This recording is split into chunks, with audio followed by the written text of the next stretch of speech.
find four arguments to support our recommendation, and our valuation model leads us to a target price of 105, an upside of 35%. And in fact, the recent IRS results released less than 2 days ago have further strengthened the force of these arguments. Thank you so much for listening, and with this, we're open to questions.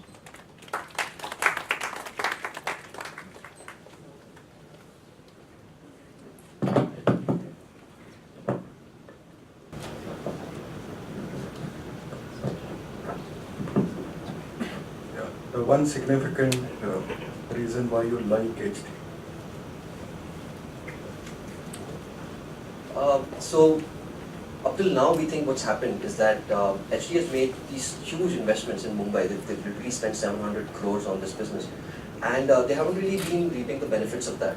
What's happened is that we think that the market works on a delay. So it takes 1 year for you to gain the readership. The readership first push up circulation. The circulation leads to better readership in time with good marketing efforts, and that readership slowly the next year translates into better advertisement revenues, which is reflected by the IRS. So HT till now was in this phase where they were plowing in all that money without actually seeing any results, and that was why we thought that they weren't getting the value that they really should have deserved. Now they've reached an inflection point where the latest IRS surveys show that they are the largest gainer in terms of readership in India as of now. They've taken #1 position in UK, Uttarakhand, they've become second in UP, they've consolidated Mumbai, they're maintaining Delhi, and from now on the advertisers can't ignore. If they want to advertise across India, they're going to go to the top two, and the top two is HT and TOI, and money is going to flow in without them really having to spend a lot more for it now. The biggest risk to HT.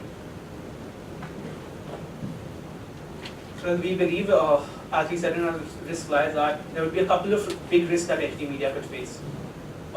One would be the increase in newsprint prices. That will have an impact financially on the company. And that could either be the increase in the international newsprint prices or effect on the forex rate of India. The second impact would be DB Corp's entry in Bihar. Now, DB Corporation entered Bihar roughly 2 weeks ago. It is a market where HTML is in the pole position for the last decade nearly, and they have nearly more than 50% market share. Losing a significant chunk or any chunk of that market could have an adverse impact for the company. One last question from my side. Where do you get your news from? So we've, of course, we had an interaction with the CFO of HT Media. Of course, that's his version of the story. And we've done extensive research to publicly available information. A lot of the information comes from KPMG FICCI reports also. That's the media sector report. And news rounds. I'm so sorry, I misunderstood. I thought you were referring to this. So, I'm a TOI. but having said that, I mean, there's still 26% market share in Mumbai and 60% in Delhi. So clearly there are people reading it. Maybe not me. I read HT Mint Day. Okay. Every chart, in the valuation chart, you should P multiple, you see that the stock has got derated over a period of time. And so have you tried to analyze why that has happened? You see the P multiple is below its own average and vis-a-vis also the industry average. So what's the reason for the derating? What do you think? The key reasons will be the performance of the company. So there have been muted growth in the advertisement in the last 2 years. So that has reflected in the financial performance of the company. And one more reason is the return on capital and return on equity ratio that the company has shown. It has gone down because of the marketing expense that the company has incurred in key markets like Mumbai and UP. So that information market has incorporated in its buying and selling decision, and which is reflected in the P charts, and that's why the P as per market has gone down in comparison to its industry peers. Just to add one more thing, as we said earlier, that the industry is a industry where a duopoly operates, and it takes a high gestation period in terms of like around 3 to 5 years for any business or any paper to garner readership and enter into a duopoly segment, and that's what HT has been doing over the last 3 to 5 years. And the recent IRS result, which released on the 28th of this month, justifies that. HT is one of the only paper which has increased its readership share across its offerings. And how do you view companies, okay, which diversify into other lines of business, and because they have gone into digital and other areas, you think these are, what's your view on these businesses and how they can add value going forward? So actually, so the Indian market has actually been quite peculiar in this regard in terms of print. So globally we see that print is, on a decline. But it's because of the fact that over here literacy levels are still increasing, consumption is still going up, print is still doing well.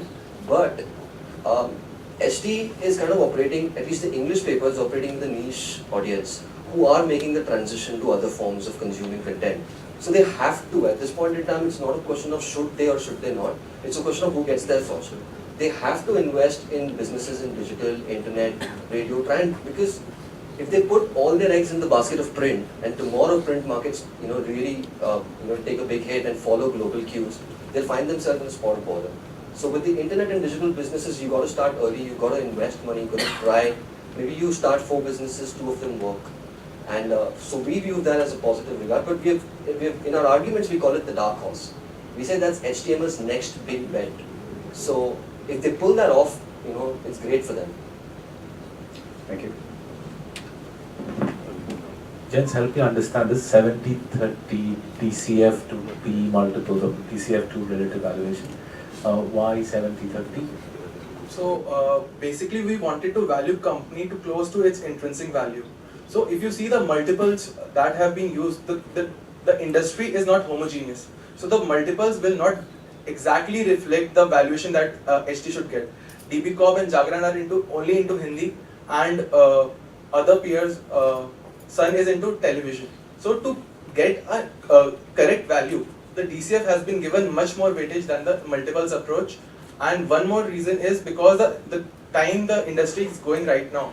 So multiples approach may not be correctly reflective of the future trend the industry will go present in future. So that's why we have taken a conservative approach to value the company close to its DCF value. So that's why we have used 70% weight to DCF. So why not abandon multiples altogether to the DCF? Because, we won't say that the multiples are completely incorrect. There are some, valuable information that the markets are, you can get from the markets in terms of where it's heading. The DCF, the multiples price is much higher than the DCF price. And we didn't want to completely ignore and shun that as well, because ultimately it's operating in the industry. And if for instance the multiples were giving us a negative trend, then that's something we should have been incorporating into our DCF as well, into our valuation as well. So because of that, we thought a 70-30 weight distribution is good. It doesn't, over bias our valuation numbers in either direction. And in your DCF, if there's one other data point you wanted to tell us about, which we could have done with that, if there's one data point in your DCF that you think we should really focus on, what would that be? Well, we do say that the terminal value, the proportion of the terminal value to the final DCF value. It's at a the valuation that we have arrived out here is roughly around 2/3 of the final value. And we believe that for a company like HT, or rather for any company, such a proportion shows a good trend in terms that the cash flows are distributed from now onwards. It's not that the major chunk of the valuation comes from the eventual terminal value. It's a distributed cash flow trend that we are observing for the company. So you're saying the terminal value is only 1/3 of your DCF? 2/3. 2/3 of your DCF. And that's a good thing. Yeah. We think it shouldn't be much higher than that, because if you really attribute too much value to the terminal value, then we're really setting ourselves up for a lot of guesswork in that, because it's really hard to predict what you see happening 5 years down the line. But luckily for us, because the print markets in India are fairly mature and they're not really in the supernormal growth stage right now, so about the PGR values seem pretty decent. It's not too much of a stretch to arrive at a decent terminal value estimate. Thank you.